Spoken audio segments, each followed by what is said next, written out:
Cartoons, the animated frontier. These are the voyages of the Cellcast podcast.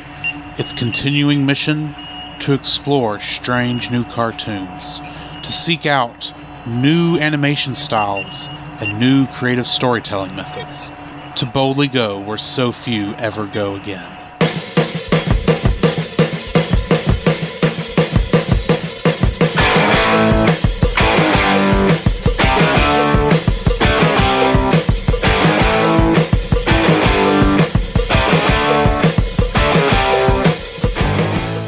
Welcome to another episode of The Cellcast.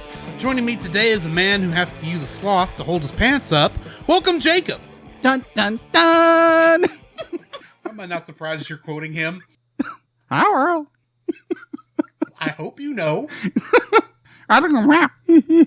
Anyway, continue. Why, thank you. Let me do some, our co-host. Welcome, man who just came up with an idea. Welcome, Drew. Photograph. Ouch. Yeah, ouch. Ouch, Wawa. Yeah. Yes.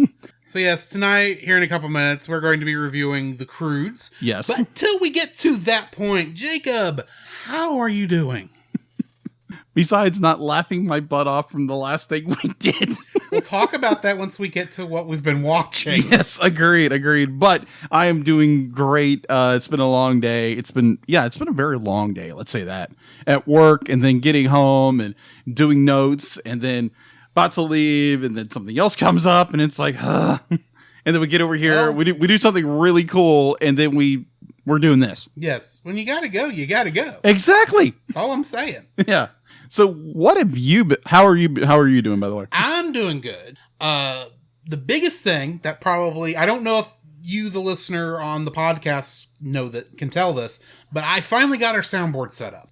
So now that should be less editing on my part. Should be more likely that I can get these episodes out first thing Saturday morning. In other words, edit the episode in time that I can actually schedule the post to go up at midnight instead of 3 or 4 o'clock the next day.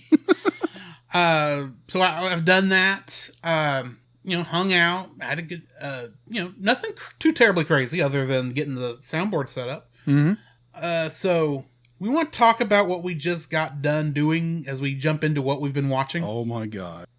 We just got done recording a review for a commercial. A first. Very much a first for Taco Bell. If y'all have not seen the Taco Bell Fries Force commercial, a very heavily anime-inspired commercial, y'all need to go watch it. It's fun, it's crazy, and when you get done watching it, go listen to our review, which I will have out before the end of this week. If you are hearing this on the podcast, you already have it in your feed. Just go one episode up. It's going to be there. I don't even know what I'm going to do for the artwork yet. I may just take a clip. I don't know. But definitely go watch the Fry Force commercial. Listen to our episode. We heavily enjoyed that. It will be out by the end of the week. Yeah. Hashtag not sponsored. Definitely not sponsored. Although wouldn't mind Taco being Bell, I mean, you're listening? Wouldn't mind a sponsorship. No, I wouldn't mind a sponsorship at all. And maybe throw in some of those nacho cheese fries. Yeah. So I can actually try them because they're pretty good. I don't go by Taco Bell often enough. If we're being honest. Well, they're not gourmet food, but and our Taco Bell is in a bad spot to get to if you're going to drive through. Right. But either way, my gosh, that was such a fun episode. It was, to be frank, not Frank like some another Frank we know, but to be frank, it was quite literally last night. Drew texted me or messaged me in some capacity. Well, let me tell the story. Yeah, go tell the story. It starts with me. Yes, it does start with you. It doesn't really start with me. It starts with the fact last night, after I got done playing Destiny with one of my friends, I jumped into Dallas of Geek Devotions' Play and Pray stream, and about halfway through that, the Taco Bell Fry Force commercial that we've been talking about comes up. And he goes and doesn't just watch it and we talk about it. He goes into this whole like frame per frame analysis of this whole commercial. Wow. And then about right as they're finishing up, I happened to be doing some Google searching because I was kind of doing like, 3 things at once, like you do. Yeah. Some of it was research for tonight. Mm-hmm. And somehow I came across the fact there was a manga. Because I was actually trying to look up information. I was trying to figure out who some of these cast people were because I was curious. Yes. And I ended up on Taco Bell's Fry Force site somehow. I was like, there's a manga? I gotta share this. And then I just pop off, Dallas. I tell you what, I'm gonna review this thing tomorrow. I'm gonna get Jacob to review this. Before I even told you. No, you didn't. I'm spouting this off. I was like, we're going to review this and tell you what, we'll have it out by Friday. Wow. And then he sends me the text. I'm like, oh my gosh. We need to do this commercial. We need to review this commercial tomorrow night. And I'm just like, you get the eyebrow. It's like, huh? And I said, oh, wait a minute. I need to send him the actual link to the commercial. Yes. So I send that. And then about half an hour later, I think, because I think you must have been in the middle of watching the movie for tonight. I don't know this. I'm guessing. What, last night? Yeah. Yeah. I'm assuming that's why you didn't immediately respond. Right. But 30 minutes later, you pop off, oh, yes, we do need to do this. Yeah, that was hilarious. But anyway. Yes. Outside of epic Mexican spice themed Japanese animation, what have you been watching? All right. So I have started watching Star Wars, The Clone Wars. Again. Season 6. Oh, you're on season 6. I'm on season 6. I watched through the first 4 episodes, and like the storytelling in this one arc. It's 4 episodes, and if you've seen season 6 or the first 4 episodes of season 6, you know what I'm talking about. And it's just like, whoa, this is like really legit, deep storytelling, and it's just like, oh my gosh, amazing. And yeah, no wonder people like this. Like season 6 is just like, okay, what happens next? Mm-hmm. And so I'm watching that, and then the other night, I was trying to figure out something because I was bored. I was trying to figure out what I want to watch, and Disney Movie Club sent me, hashtag not sponsored. They just, because I'm a member, and they sent me this bundle pack a couple of months ago. I think it was during Christmas or whatever, and during a COVID Christmas. Yes. Sent me Snowvid. It could have been. I don't know. I don't remember. Anyways, sent me this bundle. I hadn't watched it yet, and so I thought I had watched Ice Age at one point. Apparently, I haven't. Oh. So I watched it for the first time, and I'm like, this is a nice, heartwarming little movie. Yeah, I was pretty good. Yeah, I was kind of shocked.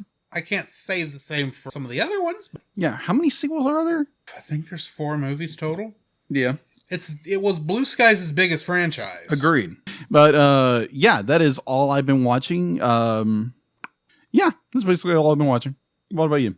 Well, I watched, of course, some more Kamen Rider because I'm slowly working my way through that as I listen to view that on their podcasts. I'm trying to stay ahead of them, so the episodes I watched most recently, they haven't released the episodes on yet, of course.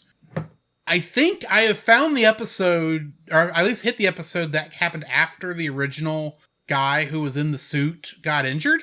Because the first Kamen Rider, he was the suit actor and the actor were the same person. Which is cool, don't get me wrong. Right. But he got injured at one point, and they had to shoot around it. And I was always trying to figure out, I knew it was coming, because I know there's a second one that will replace him while the actor was off doing, because his recovery was taking longer, I guess, than they thought it would. Yeah. Because he got injured in like a stunt on the show. Okay. I think I found the episodes where he was first off the show. Because he only has appeared, the actor himself has only appeared in what looks like stock footage for the most part. Okay. Maybe some stuff that may have been filmed before that we're just getting now used. I don't know. But Kamen Rider the story is now following other people. But when it's time for the fight, Kamen Rider shows up for no good reason. There's even one shot. Bear in mind, the girl that's going around with him in this, she doesn't know he's Kamen Rider. Okay. There's a point here where he transforms in front of her, and she still doesn't know he's Kamen Rider. Wow. He doesn't transform on screen. It's just, they're riding motorcycles. And then this camera's focused in on her while they're seeing all this happen. She gets attacked, and the camera zooms out, and there's Kamen Rider in the same spot Takeshi was a minute ago. It's like, good night. I know I can be dense. But she is really dense if she doesn't know that's Takeshi by this point. What can I say? Yeah, so it's television. I'm watching that, and then I need to get back to Clone Wars because I'm still at the beginning of season 5. But I am trying to get caught up on Star Trek Discovery because I have not finished season 3 yet. Season 4 is not for a while, but I've been kind of feeling guilty about finishing it because I've only got like 5 episodes left of the season. I should. And it's finally getting good again. Oh, okay. Discovery has been up and down. It's like it can't find its level of quality that it should be sticking at. But, fair enough, it's still a good show for the most part. Whether it's Star Trek is a secondary matter, but you know what? I'm still enjoying it. All I can say about that is Star Trek jar. I just stuck my tongue at him for you audio listener. Stuck his tongue at me. That's what I mean. Not the camera, at him. Inside joke. Inside joke, yes. Also, I am still playing through Yakuza 0. Yes. I think I'm 2/3 of the way through the game. Okay. I now need to hurriedly finish this up before the end of August. Okay. So I can at least count these points towards me in Backlog Golf. Okay. On Retro Rewind's channel. I gotcha. So, that's why I'm not watching too much else, as I'm trying to power through this game. Understood. Other than that pretty much is what I've been watching. Excellent. What do we got in the news? News, not a whole lot, actually. Let me pull it up, because the only bit of news I actually posted to our site, or our Facebook page, which is the Cellcast Podcast, if you're not part of that yet. All right, so, apparently on August 8th, this was like, what is it today? The 10th. Yeah, it's the 10th.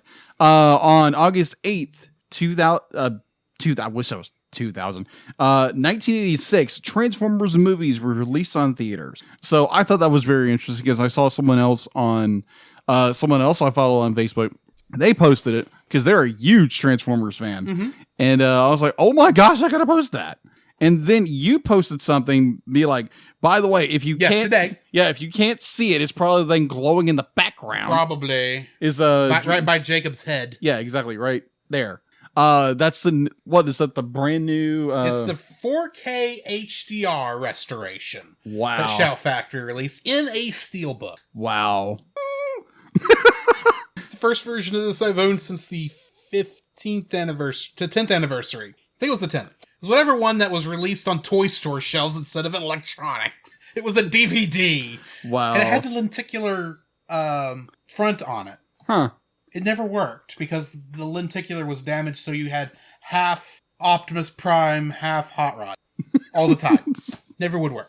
All right, so Drew posted this to our Facebook page. Apparently they have Idris Elba. I'm pretty much Idris Elba is Yeah. going to be playing Knuckles in Sonic 2. I was like, okay. That was just announced today. Wow. And that's the casting I didn't realize I actually wanted until I saw it. It's like, I wonder if Idris Elba raps, because I want to hear his rendition of Unknown from ME from Sonic Adventure. You never know. Oh my gosh. Like, I saw Flow, a magic master emerald holder. My spikes go through boulders. That's why I stay alone. I was born by myself. I know too much of this. Just a little bit of a nerd. A little bit. Just a touch. I can't say much for myself, but yeah, that's very interesting. The fact that like you posted that, it's like, oh my gosh, I didn't mean like the site I checked. Considered it. Huh? I honestly had never considered Idris Elba for the role of Knuckles. I don't know why I didn't, because honestly, now that I think about it, much sense. And plus, Idris Elba is a fantastic actor. Yes. Like every time I ever see him in anything, I'd be like, he's amazing at it.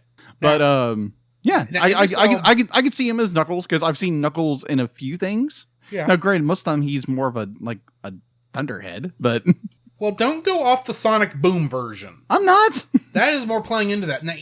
Now, admittedly, Knuckles is the guy who continually gets tricked by Dr. Robotnik. Yes, I said Robotnik. Into working for him, but right. It is what it is. Yeah. So that is all I have in the news. Well, I've got one more bit that you may have missed. Okay. And it's a sad bit of news. Oh, okay. Actress Thea White, who is best known as the voice of Muriel in Courage the Cowardly Dog, sadly passed away Friday. I can't see what the date is. I think it's last week. But she passed away at 11:05 at the age of 81. Her final film appearance is in Scooby-Doo Meets Courage the Cowardly, straight out of nowhere. Really? Mm-hmm. She played her role, that last role, as her most famous character. Wow. We are going to need to do that at some when it's released. This still hasn't released yet. Okay. I want to see that because I loved Courage the Cowardly Dog. That's awesome. Have you ever watched it? No, I never have. I've seen the intro and clips here and there, but I've never watched actually Country. We may have to selection, maybe not a full animated series review, but some selections. Okay. Just to give you a taste. Okay. Well, it is 90s. Is it 90s? Oh, it's 2000s. It's some of the... Oh, it's 2000s. Okay. It's like some of the first digital animations Cartoon Network. Oh, okay. Around the same time, they were also... Ed, Edd n Eddy was also on the channel. Was the last cell animation ever on television. Oh, okay. I know a lot of stuff. Anyway, that's... I wanted to at least get that out there. I gotcha. Yes, Josh. Scooby-Doo meets Courage the Cowardly Dog, a match made in heaven. It's also something I didn't realize I wanted until I heard it existed. I want to watch it right now, but it's not out yet. So. And also to Thomas. Such language. Anyway. On that note, we need to jump into our spoiler-free section. Yes. Of our review of the movie The Croods. Uh-huh. This was my second viewing, but honestly, I barely remember the first viewing. Okay. I just know I did watch it. I knew all the plot points. I just couldn't remember how it ended and how important Green Cat was. Oh my gosh. I forgot how important he was. But yes, I enjoyed the movie. It's one of those movies that I remembered thinking was so-so. Mm-hmm. But when I rewatched it, I thought, this is actually really good. It's a very tight storyline. Yeah, agreed. And it's something I think the whole family can enjoy. So yeah, definitely for kids. Yes, most definitely. There might be some scary imagery, but not much. This is based somewhat, I'm going to say somewhat because it's not exact, but it's based somewhat on what people think was going on during the age of cavemen. But there's a lot there they intentionally don't do. Yeah. I'll say that. It's not exactly based, it's just based on those concepts of, right. Cavemen and all that sort of stuff. But yeah, I enjoyed it. What do you think? I enjoyed it tremendously, and this is my first time watching it, and it just floored me. I am watching it for the first time, and I'm laughing my ever-living butt off. And Nicolas Cage's performance, oh my gosh. All the performances in this movie are great. The cinematography, the animation is beautiful.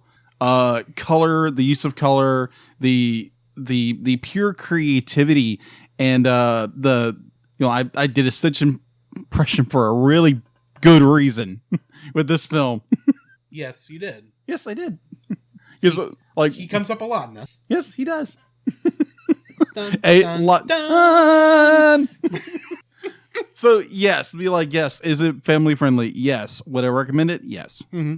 When I think that's going to bring us to the end of our spoiler-free section. So I think our consensus is, if you've not seen The Croods, go watch it. Yep.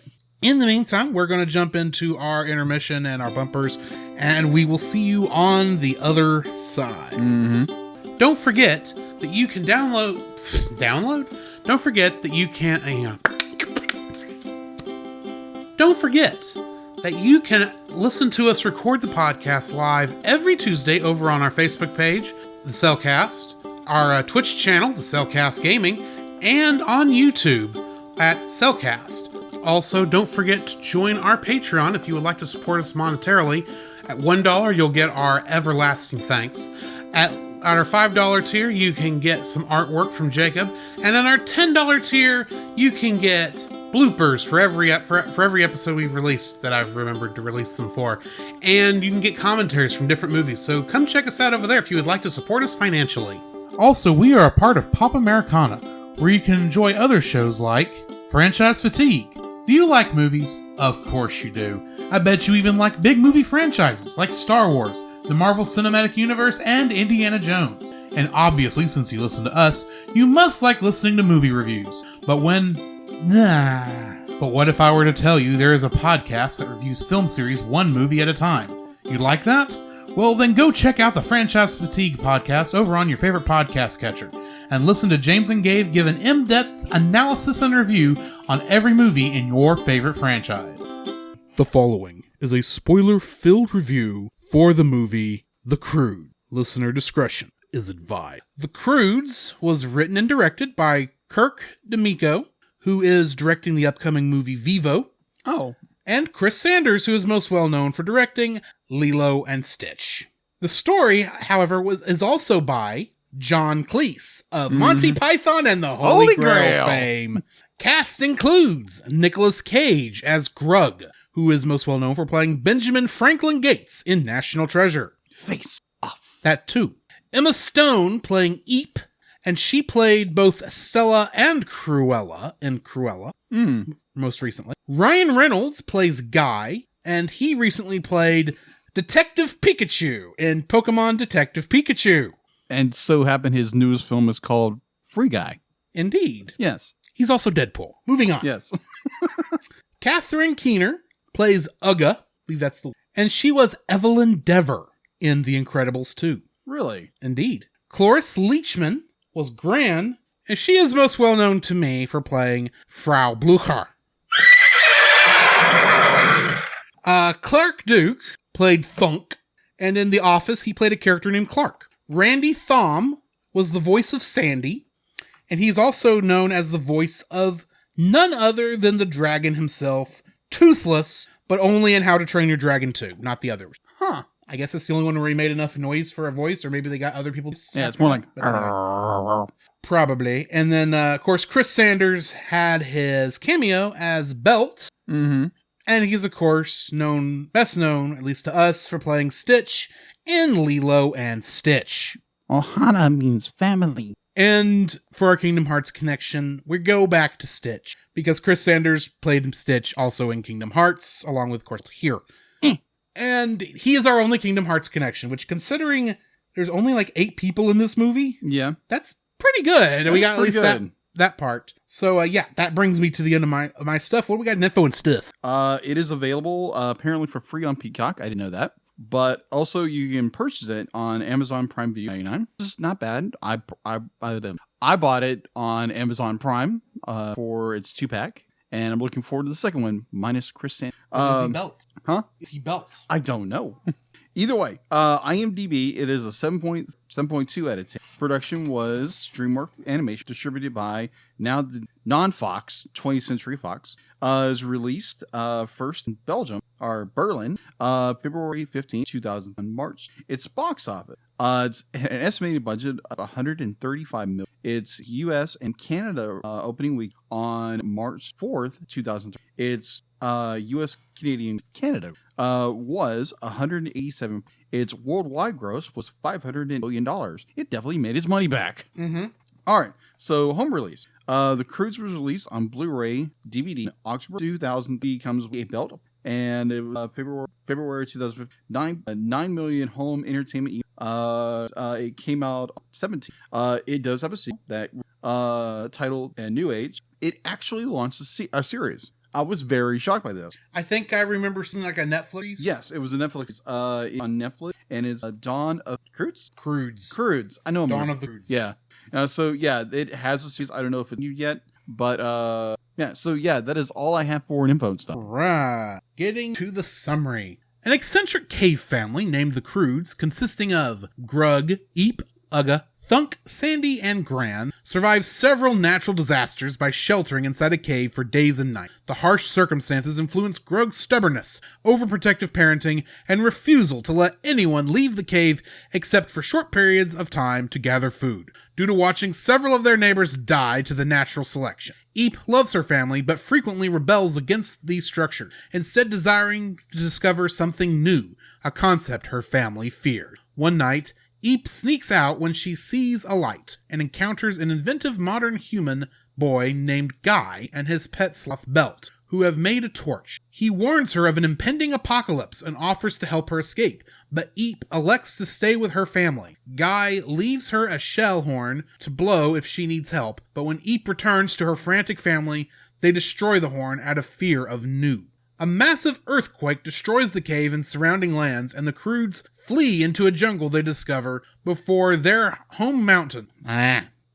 A massive earthquake destroys the cave and surrounding lands, and the Croods flee into a jungle they discover below their home, encountering a mecanivore, a brightly colored feline who Gran dubs Chunky. The family flees him until he is scared off by swarms of piranaki. They devour a ground whale. Making another horn, Eep calls to Guy, who rescues them with his fire. After a great deal of confusion regarding the Croods' first contact with fire, Grug, begrudgingly realizing he and his family need Guy's invention to survive, imprisons Guy in a log so he can guide them to a safe place. To appease Grug, Guy suggests the Croods go to the mountain where there are caves, though in reality he and the other Croods doubt the wisdom of it. During the journey, Guy makes attempts to escape the log, but mainly fails due to the Croods' constant arguing. Grug attempts to steal a bird's egg for dinner, but catches a scorpion instead, and Guy, having successfully escaped the log with Eep's help,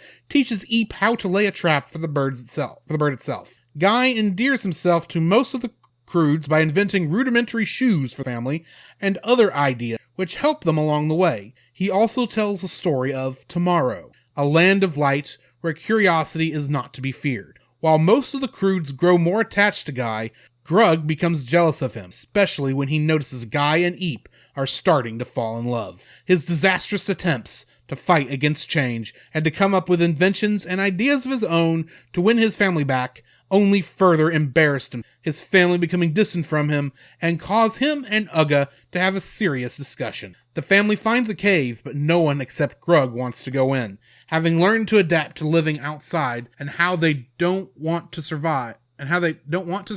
They want to live. Eep stands up to her father and proclaims everyone else's decision to go to Tomorrow with Guy. Angered, Grug attacks Guy, but the two fall over a cliff into a tar flow. Guy reveals that he lost his own family to a tar flow and believes they are doomed. Grug, softened by the story, decides that he and Guy will have to work together to escape. They make a dummy to attract Chunky, who mistakes them for a female cat and pulls them free.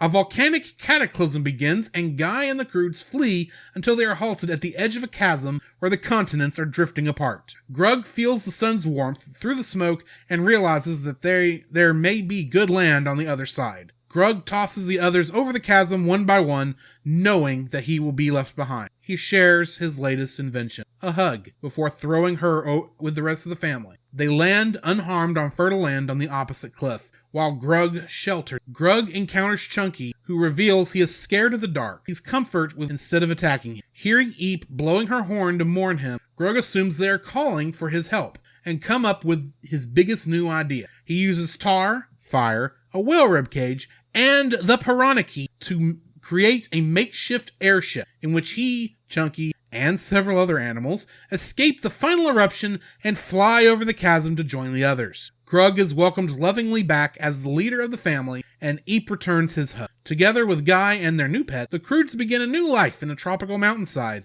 that leads down to the seashore, where they can follow the sun every day and enjoy inventions both Guy and Grug. Getting into the trivia for this. Chunky the mecanivore started out as a bit of a joke in the art department. Artist Leighton Hickman was bored with the drab colors intended for creatures in the desert scenes and painted the saber-toothed tiger with bright parrot colors. The filmmakers liked the look of the mecanivore so much that it made it into the final film. Before the film's release, Dreamworks Animation was suffering from major disaster box office returns and generally mixed word-of-mouth reception for Rise of the Guardian. While Guardians did gross more than $145 million budget, it still did not turn a profit for Dreamworks due to its high production and marketing costs, forcing the studio to take an $83 million write-down. This marked the first time the studio had lost money on an animated film since Sinbad Legend of the Seven Seas in 2003.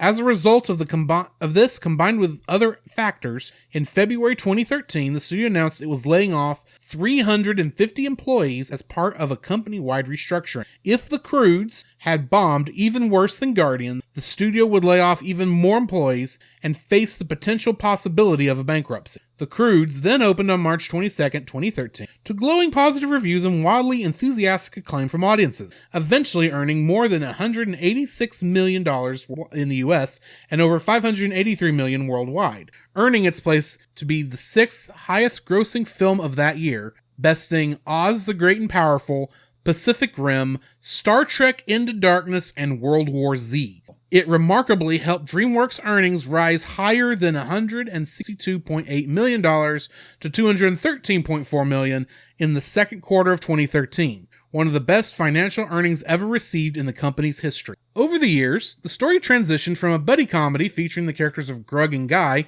to a family-themed tale with a host of other major characters. Almost all of the animals depicted in the movie never existed, nor could they even have existed under the basic laws of physics and biology. They're all chimeras, fantasy creations designed by putting together parts of extremely different animals. A pre-production excursion to Zion National Park in Utah inspired the creation of environments for the film's first act. Clark Duke named Thunk's pet Douglas, which is the first name of his agent. Ryan Reynolds, Catherine Keener, and Clark Duke all make their animated feature film debuts. The film was announced in 2005 under the working title Crude Awakening, originally a stop-motion animated film being made by Aardman Animations as a part of a 5-film Dreamworks animation. John Cleese and Kirk D'Amico had been working together on a feature based on Roald Dahl's story The Twits, a project that never went into production. Dreamworks got a copy of their script and liked it, and invited Cleese and D'Amico over to take a look at the company's ideas to see if they found something they would like to work with. They chose a basic story idea about 2 cavemen on the run,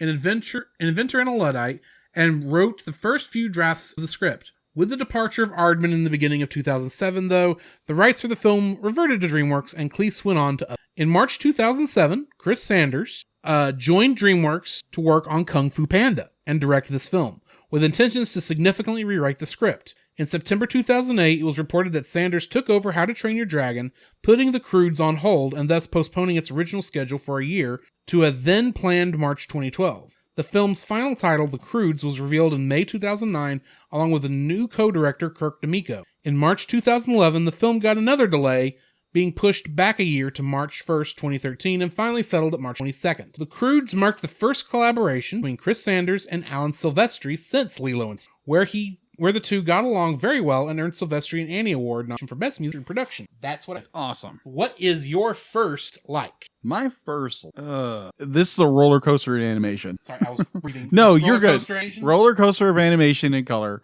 Yes. Because like watching this movie the first time, I'm like, wow. Because when I first watched it, I'm thinking like, oh, Nicolas Cage is in this movie. It's like, oh, great. Because we know, because if you've heard our review on Astro Boy, like, yeah, he was kind of flat. Yeah, Astro Boy, he wasn't really acting. No, This honest movie, he opinion, was acting. oh my gosh, I was so blown away by his acting in this one. But the animation in this film, definitely when you get to the, I guess you would call it the second act, is where the Croods have to find a new home and they leap off into this, into the forest, and it's just like amazing. Well, like you're looking at like you're going from a very bland, very drab kind of environment where Eep is more. I can understand why, because it's like you live in an environment like that. It's kind of depressing in a way. Yeah. But once you jump into the lower jungle, it's absolutely incredible. Like you meet all these fantastic creatures and characters, and I'll get into that in a minute. But just how they use lighting, they use color for very dramatic effects, and I was blown away by a lot, like the use of color. A lot of the animation was just very beautiful to watch, and I was just blown away by it. It was just like, wow, this is really good. That's my number one. What's yours? My number one is that Grug is. Yeah, that is a good idea. That's a good one. I mean, yeah, he does invent the photograph. Ow! Ow! Yeah. Ouch. But, I mean, and while his storytelling was much to be done, right, at least in its ending, yeah, he has done a lot of cave paintings. Yes. And they're really good cave paintings. They are. They're not, Picasso. I mean, right. For someone who's just moving dirt around with his fingers, you know exactly what they are. Yeah, they're very basic and simple. They're done so well. And so I like how this big, gruff, strong character, primarily thing, muscle for the family. He calls himself that. And the protector of the family. Right. He's got a sense of sight because yeah. own creative outlet. Yeah, I can totally relate with that. I think anybody who is creative like gets that. Be like there is a release, there is a it's like whenever you start drawing or you're creative, if it's art, if it's, you know, I don't know, anything. It's just, it's a nice release. It's a nice be like, I'm in my zone. I can do my thing. And if it's music, it's the exact same way. I've talked to artists like that, and it's just like you're pouring your passion out, your love out. And for Crew, that's Grug. Okay, I'm terrible with names. Grud. It rhymes with Grug. It's just more like when the scene that got me the most when it comes to him and his art is when he's alone in the cave and doesn't realize that Chunky is there. Yeah. And he's like he used the fire that he learned from Guy, and he lights it up, and he starts, you know, taking the ash dirt, which is grinded in with the red, and it's just using all the it's just creative. And then you get Chunky, which I just love. Yeah. I'll get that in one of my likes later. But yeah, just like the art in this movie, definitely by Krug, is just really, really well done for, you know, something that is done by a caveman who hates the idea of thinking, but he thinks a lot actually through his art. It's very expressive. And I just really, really enjoy that part of it. Good point. What's your second line? My second line would be this one got me. It's an overwhelming theme in the movie. Heading towards the sun and away from the dark. And this idea that Krug and his family, the Croods, live in darkness. They live in and then you have Guy who shows up and starts bringing them out of the darkness. And the idea that Crude is just, he's afraid of change. And has a fear of the unknown. And there's when I'm watching this movie, and obviously as a Christian, but like you're always trying to pull parallels. Yeah. And just like this verse popped in my head, which, you know, that's what the Holy Spirit does. It pops in your head. So I thought this verse was very poignant to this movie. And it's in 1 John 4. It's verse 18. There is no fear in love, but perfect love casts out fear. For fear has with punishment, and whoever fears has not been perfected. It's this idea that Grug is like the idea that he's scared and he doesn't want to lose his family, but the idea that there's hope, and there's the idea of there's something better, or there's tomorrow out there, and the idea of change scares him. And I love the idea that it's the idea that it's his love for his family that he starts changing. He becomes a better man, or a caveman in this way, to adapt to what's going on. It's this idea of overcoming fear, and it's through his love for his family. And I just thought that was a nice parallel. I was trying to think of the passage when I was just going through it, and it was like, you know what, that works. And so yeah, it's just the idea of overcoming fear through love, and definitely through more the Christian, the love of Christ, who died for our sins, that we may have a right relationship with God, and having that kind of love of agape love that transcends everything else, rather than, you know, what we normally know as like worldly love or anything like that. And it's if you don't know who Christ is, be like, you know, talk to somebody. Definitely, you know, someone that can talk you through that. So yeah, this idea that, you know, overcoming fear in love, it's just like that was powerful. That was really, really powerful. Definitely the what you think is the end point, where Grug and Eep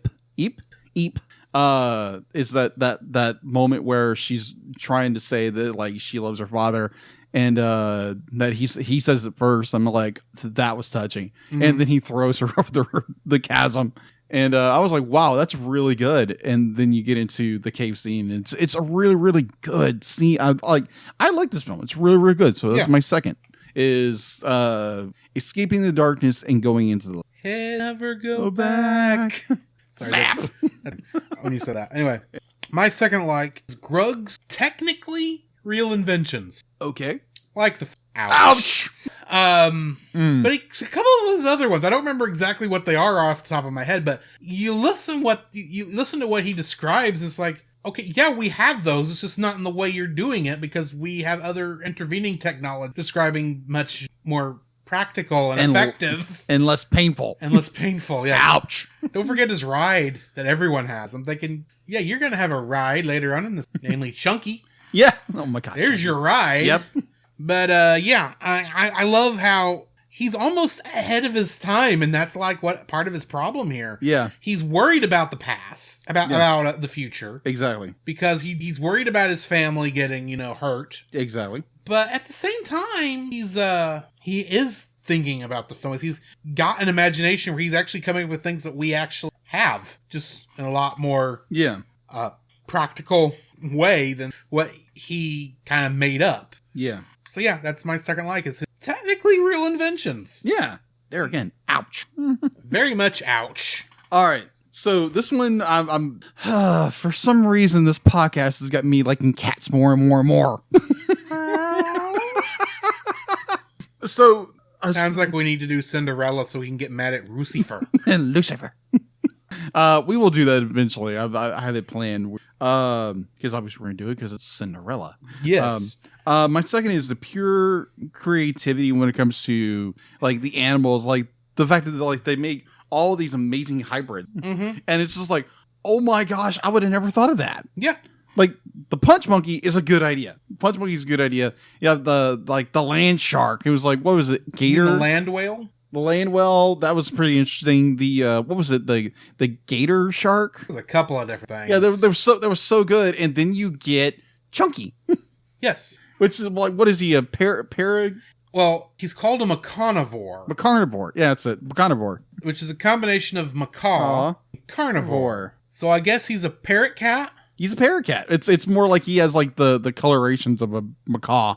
Tiger cat? Yeah, tiger cat. There you go, tiger cat. He's a tiger cat. Tiger cat, that doesn't work. That doesn't make any sense. He's a bird cat. Wow. I'm a cat. Macat. I'm a cat. He's a macat. He's a macat. But it's like when you first see Chunky, it's like for the longest time I was trying to like, what did they call him? Chunky? And it was like he has this enormous head. Yeah. And this little body, little fluffy tail. And it's just, well, I mean, at first when you see him, it's like, okay, this is obviously the quote unquote villain of the piece. Yeah. He's going to be chasing them all over creation, and that's going to make him the villain. Yeah, then you get the bear owl. And then the more you watch, you realize it's too cute to be a villain. He's a big kitten. Literally. He is literally a big kitten. There is a much bigger carnivore out there somewhere. Oh, yeah. That I assume maybe is going to come up in Croods 2, The New Legacy, or whatever it's called. The New Age. New Age. I combined Croods with Space Jam. Anyway, I assume there's got to be a much bigger version that's going to attack them at some point. Right. Because that's got to be a kitten. I'm sorry, it has to be a kitten. Yeah, it's like... he looks like a kitten. Yeah, the overall design of Chunky is like he's like they said, like with the idea that when they were designing this character and you had all these desert scenes and he just made him green. I was like, okay, he kind of looks like Cringer, but he's cute. Yeah. Like, cute. But I like the design. I thought the cave scene between Grug. Yeah, him and Grug.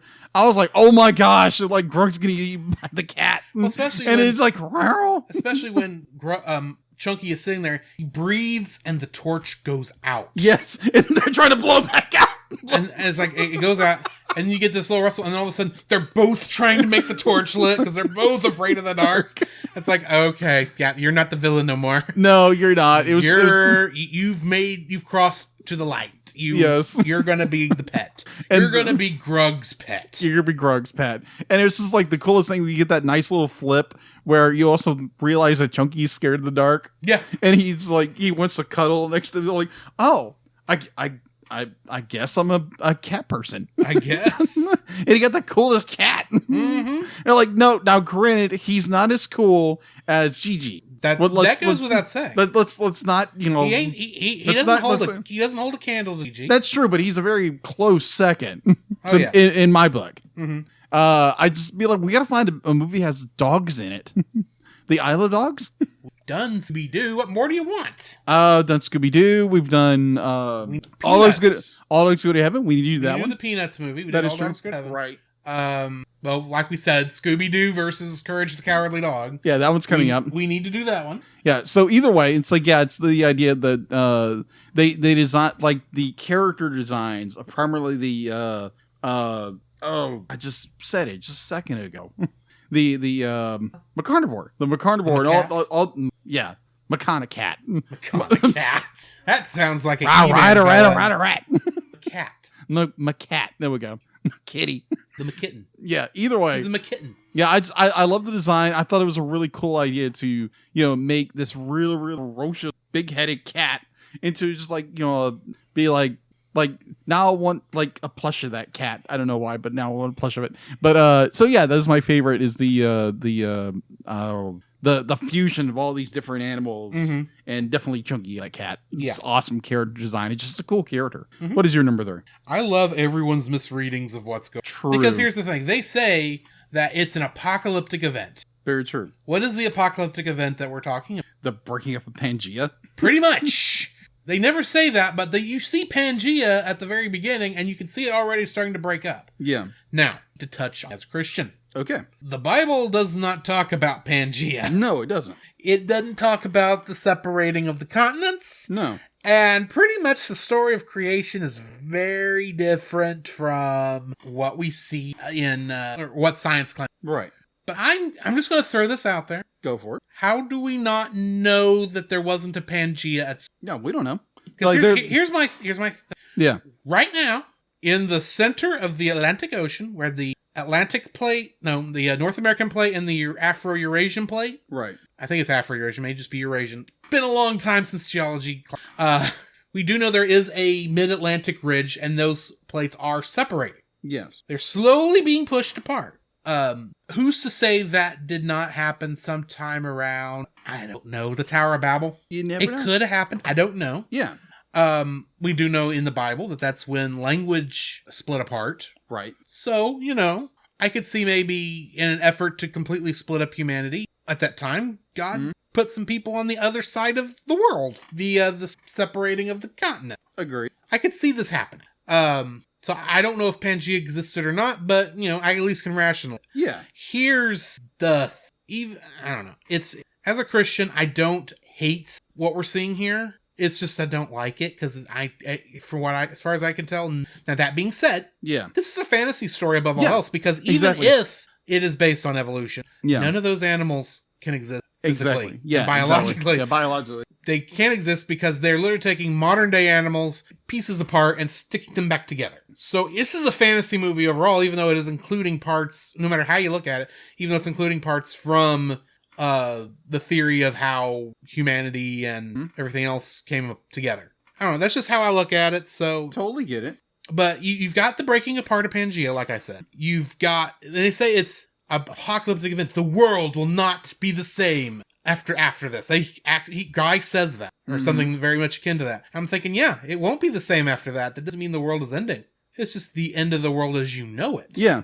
Here's the thing. I feel fine. The world has ended as we know it probably about 35 times since I was born. At least. That's one, I'm assuming at least once a year. Something has changed to some degree that has made the world different than the way it was. Agreed. In some way, form, or fashion. There's probably a trillion more times more than that. Yeah. Because I bet you every second of every day, the world is, the world as we knew it ends and a new one begins. Yeah. Technically. Right. So, yeah, you see this, and they're talking about it's the end of the world. Keep in mind, this came out in 2014, which means it's 2 years after 2012, which means it was being produced before 2012. Yeah, so during the they're scare of the Mayan calendar. Of the Mayan calendar ending. Right. Because it never occurred to anybody that just could have been as far as the guy carving the stones, carved that. Yeah. But so they're thinking about the end of the world, so they're bringing it up, and just like in reality, yeah, the world changed. It didn't end. So what are you afraid of? Our world is always changing. You know who's God. Exactly. And that's just the best way I know that's how I stand. Mm-hmm. God is not changing, and I can rely on him far more than I can rely on any of y'all. Exactly. No offense. Even you. I can rely on God more than you. Non-taken. Okay. Just making sure. Okay. So yeah, I'm gonna rely on God and not what all these other people are saying. And I know that doesn't seem like it has anything to do with what's going on here. Right. But they rely on each other. But that's because they're a family. They're not. And the only reason Guy's in the family is because they've accepted him. Exactly. We And don't know all if the he's- other pets. We don't know if he's going to marry or can he marry? I don't know. We don't know if they're going to become a couple. I'll say. Yeah. And they could get mad at each other, and he could run off. Who knows? I mean, unfortunately, more than likely, either Gran had to have been recast or she would have had to have passed because Cloris Lee between the two. Right. So there's going to be some time jump when we get to the new one. I haven't seen the new one, so I don't know what happened. So no spoilers. But yeah, things are always changing, and you kind of have to have a positive outlook and, depend on God. That's just how I look at it. I got you. Good point. But yeah, everyone's misreading. They all are seeing this as these horrible events that are going to destroy the world. Yeah. The world's not being destroyed. It's just changing. Yeah. Life So changes. I like how they show that it's just, here's how we see things, but it's not the end. Yeah. Continuing. Exactly. So, yeah. Yeah, it's like the idea that when like the idea that life throws you a hardball, be like, and you get hit extremely hard by it, it doesn't mean the world ends. No. Be like, You may be going, let's face it, COVID is a thing, whether we like it or not. Exactly. Whether we have virtue signaled over the course of the past 2, no matter how you've reacted, we can definitely say the COVID-19 pandemic happened. It changed our world. Forever. Better or worse. Yeah. For better or worse. Exactly. No matter what, the world in 2021 is different than the world in Exactly. 2 years ago. The way we knew the world. Pretty much. Now we're in a new world. Yeah. It's not, the final name. Yeah. Yeah, Jesus doesn't come back yet. Yeah, Jesus hasn't come back yet. But the way the world is now is different than it was just 2 years ago. Right. The world didn't end. Yeah. How we react to things, some of our culture has changed. Mm-hmm. Some for the good, some for the worse. Exactly. Some people are just stupid, and they will always be stupid no matter what the world's doing. That is true.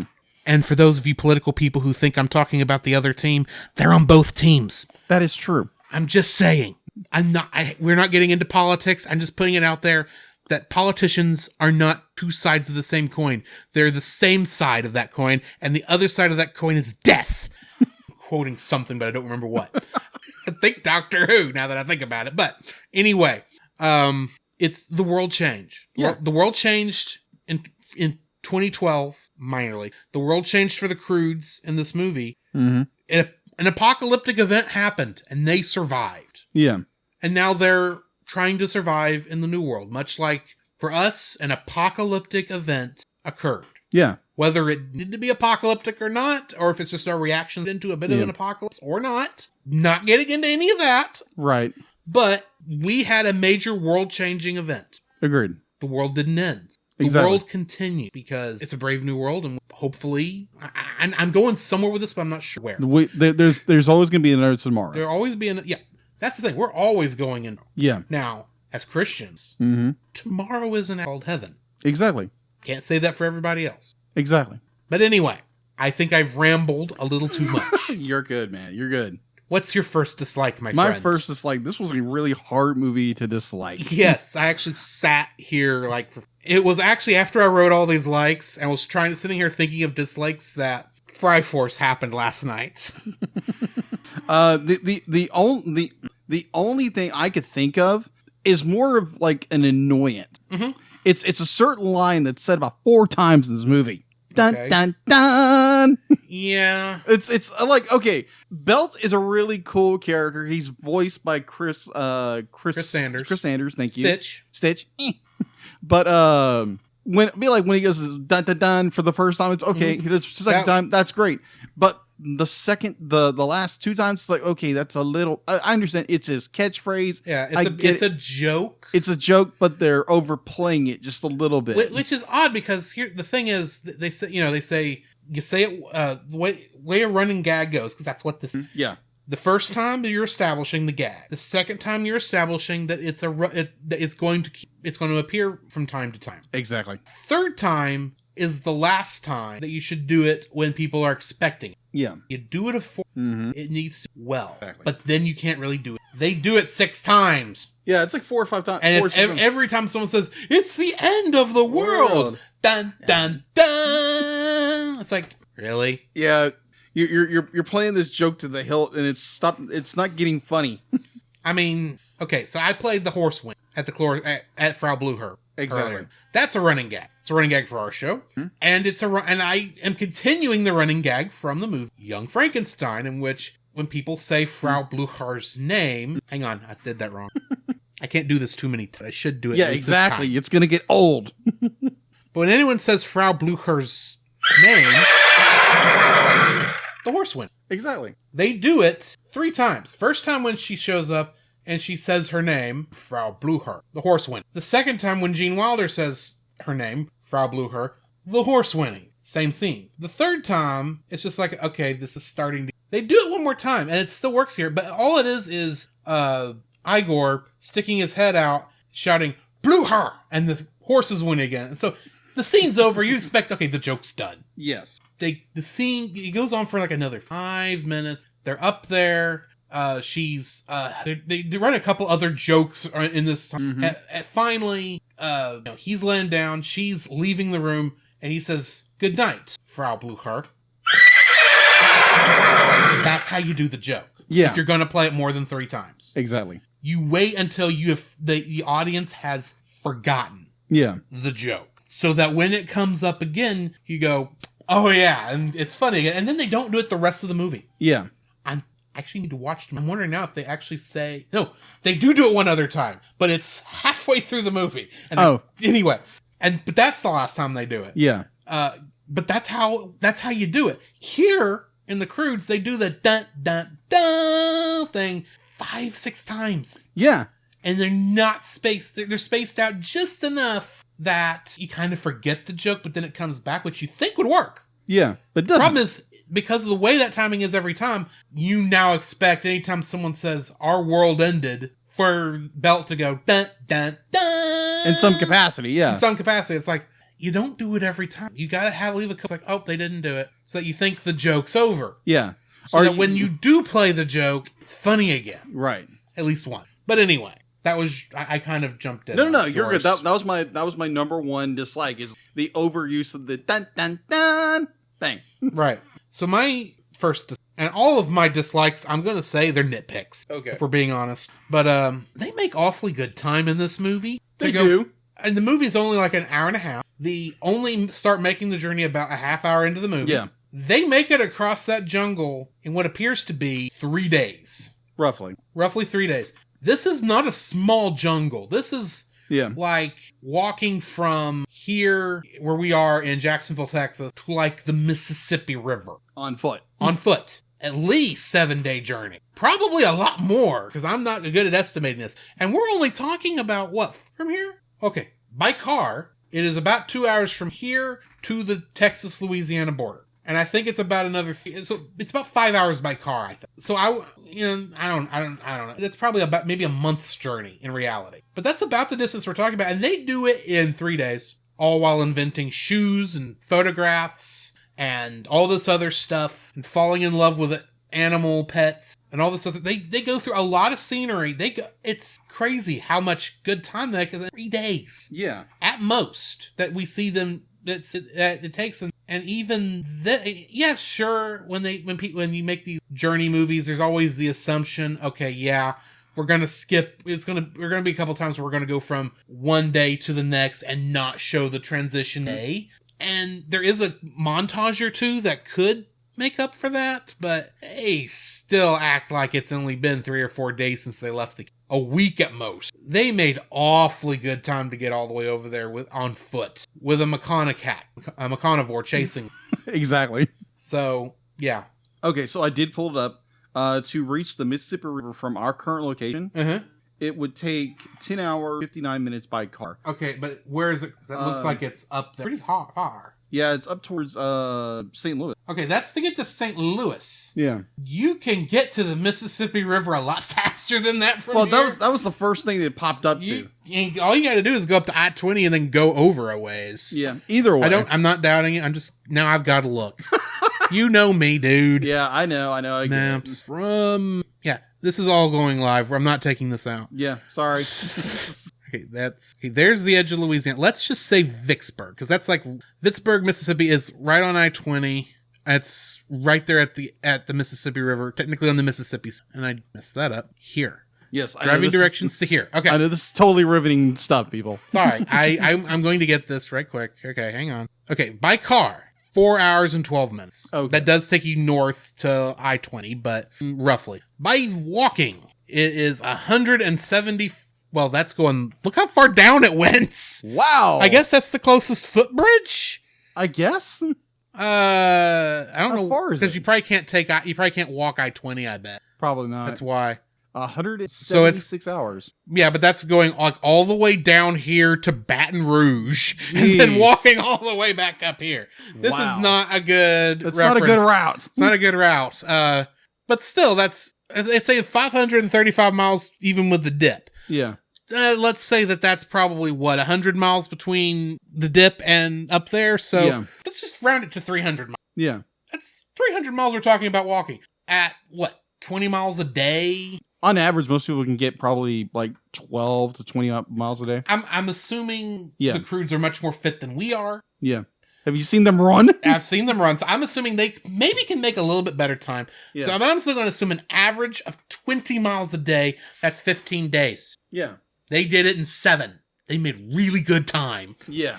And admittedly, I'm estimating distance here. I mean, we don't really know how far that was, but they still were able to walk faster than the separating of the continents. It don't move that. The Earth probably separated slow, but I don't think it separated that slow. Mm-hmm. I think it was more of a crack, more like Ice Age when Scrat puts his gosh nut down. But anyway, that's just a theory. A geology theory. Okay, that's a stupid joke. Okay, Pat. Anyway, that's my first dislike, is them making awfully good time. Do you have any other dislikes? My only dislike, you brought it up. It's when they are guys like, okay, we gotta head for this mountain. And you see in the first scene where they're running like so many miles because they put it in fast forward, like running to go get an egg. And so when Guy says, we gotta go to this mountain, and the son says, be like, that's too far to walk. We're like, are you kidding me? Y'all can run that distance probably. Yeah. That's the thing. If they were running that distance, I could the time there. Yeah, but they're walking But they're walking it. And they're going through rough terrain and everything. If they were going the opposite direction to the desert, yeah, you could make this distance easy. Especially at that running pace.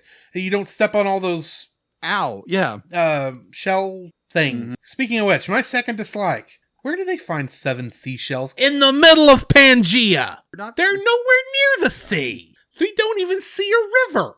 Exactly. We only see maybe 1 or 2 bodies of water total, and they're very small and probably seashell or sea snails. What is in the seashell? What makes a seashell? A snail?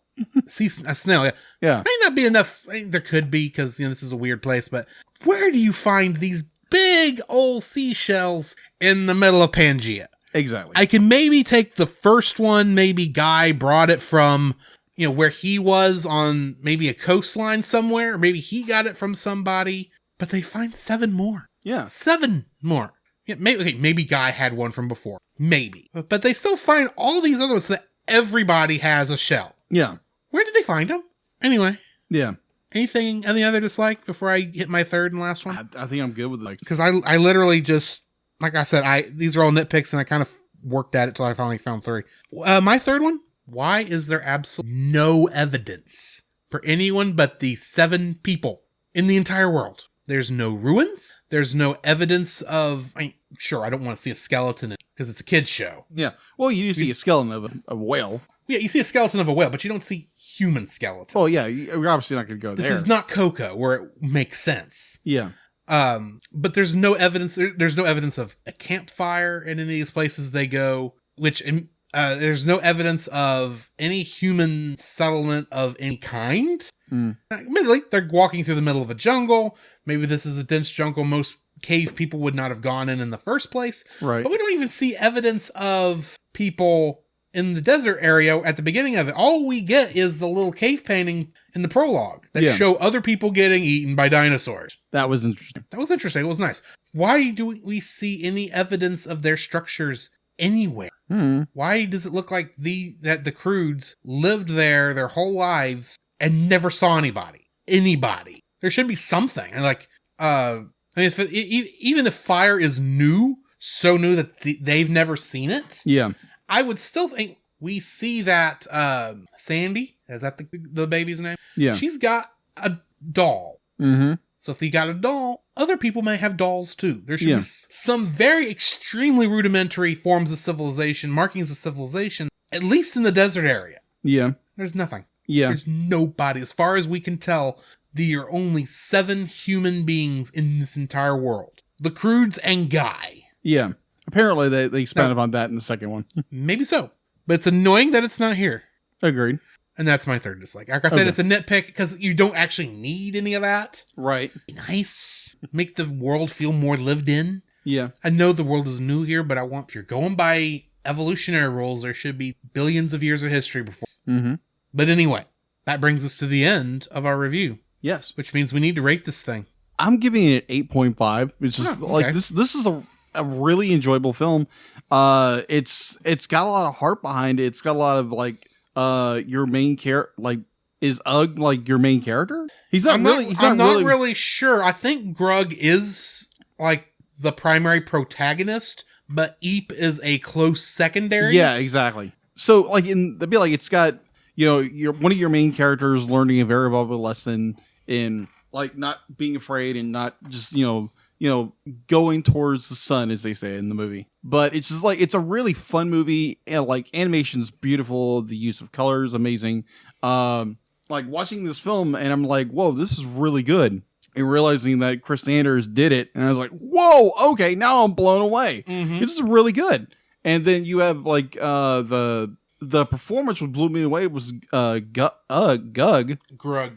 I'm always gonna say that wrong. Grug. It's an odd name for our tongues. Agreed. Grug, voiced by Nicolas Cage, who just killed it. I thought I was like, wow, that's an amazing performance. Everybody else in the movie did a great job. It just it blew my mind, like animation, and plus Chunky's an amazing cat. Mm-hmm. And I can't believe I'm saying that. It's a cat. I like cats. They have like some animated cats. I'm gonna have to draw him and Gigi. That'd be Gigi writing Chunky. Exactly. I could see that. Either way, Chunky, look, it's me. And Chunky's just like, I can eat you. Well, he did try to eat that. What they never describe what they are. It's like a I don't know. It's two carnivore. No, the thing that Chunky tries to eat at the very end of the movie, and then Krug says like, no, spit it out. Oh, I don't spits out the two. The thing that ends up being Grand's net boa. Yeah. Thing. Yeah, I don't know what those are besides raccoon pandas who are sharing a tail. Yeah, they never describe what they are, but yeah, it's a great movie. It's a great movie, and just like, yeah, it's definitely family friendly, and definitely go watch it. If you wake up in the morning and there's a brown cat here, it's probably me. Because Chunky ate me. I don't know. I was trying to keep that going. Oh my gosh, that was good. That was good. Anyway, I'm giving it an 8. All right. This is a much more fun movie than I was expecting. Right. Strangely enough, I think this could work as a stage production very easily. I can totally see that. And that would be something I might want to see. But the story is very tight. Mm-hmm. It's a great fun little story, and I like the story it gives us. So yeah, I'm giving it an 8. All right. I totally agree with you. And that brings us to the end of yet another episode of the cast. Join us next week, and as we review a movie I have not seen. I've maybe seen one time. I've seen parts of it. Can't tell you I remember most of it. Mm-hmm. But it is Atlantis, the Lost Empire. Oh, that's gonna be. So yeah, join us next week for that. In the meantime, this has been Drew. This is Jacob. And we'll catch you in the next frame. Come, Jacob, we must prepare for next week. Prepare for what, Drew? The same thing we do every week, Jacob. Record a podcast! Oh, boy! So where can they find you, Jacob? You can find me on Facebook at Jacob B. Heron, also on Facebook at Jacob's Daily Art Corner, where I try to draw each and every day. I don't get to it as often as I like, but join me there. Also, you can find me on Instagram at Jacob B. Heron, on Twitter at Jacob Heron, and Letterboxd at Jacob Heron. So where can they find you, Drew? You can also follow me on Letterboxd at GGeorge759. Facebook as Drew Dodgen, my Facebook page where you can see pictures I've taken at Drew's Photo Bin. You can also follow me on Twitter at ggeorge759. You can email us at thecellcastpodcast@gmail.com. You can also follow us on Twitter at cast_cell. You can follow us on Twitch at twitch.tv/thecellcastgaming. You can also follow us on YouTube at Cellcast, Listen to our podcast on Apple Podcasts, Google Play Podcasts, Stitcher, Spotify, and your favorite podcast directory. You can also listen to us on the Movie of the Week podcast with Jim Herron, where we talk about live-action movies. And remember, Cell is a single L.